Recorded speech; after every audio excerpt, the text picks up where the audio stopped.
Seattle, Washington, a jewel of the Pacific Northwest, boasting success stories like Microsoft and Starbucks.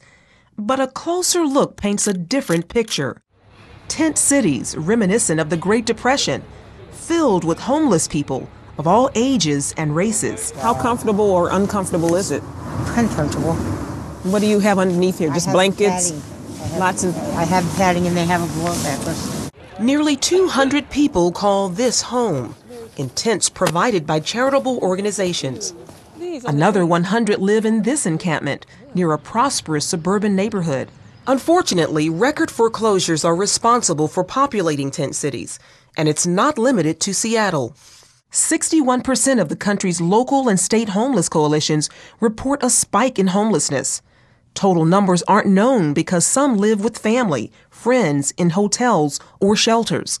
And a growing number choose to live in tent cities. As soon as I lost my job, I kind of lost my place to live and came here. And this is something that, it's not, it could happen to anybody. And so the preconceived notions I had maybe before this about homeless people are out the window.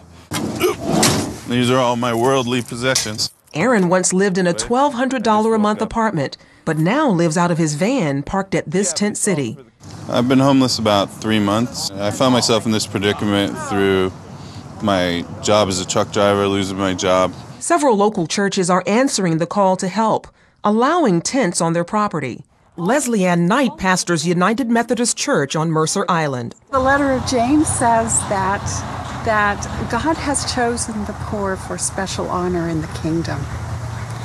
And that when we judge against the poor because they're poor, then we have made a judgment that dishonors them. Janetta Cravens-Boyd pastors University Christian Church. Encampments like this provide shelter and safety. It is safer to be here than it is to be on your street alone. You have the security of food, you have companionship, you have resources, you have medical care. It's safer. Providers of tent cities say they're offering the homeless what they really need, shelter.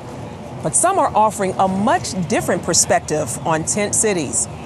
Our Savior died to keep us off the cross. I don't think he'd be satisfied with putting us in tents. Ken Hutcherson pastors Antioch Bible Church in Redmond, Washington, which provides ministry to low-income housing residents in the area. I think the Bible gives it to us straight. If you don't work, you don't eat. And we're supposed to give hands up, not hand out, to the point of letting people stay the way they are. Not everyone agrees how to handle the issue, including students who can see the tent city from nearby Washington State University.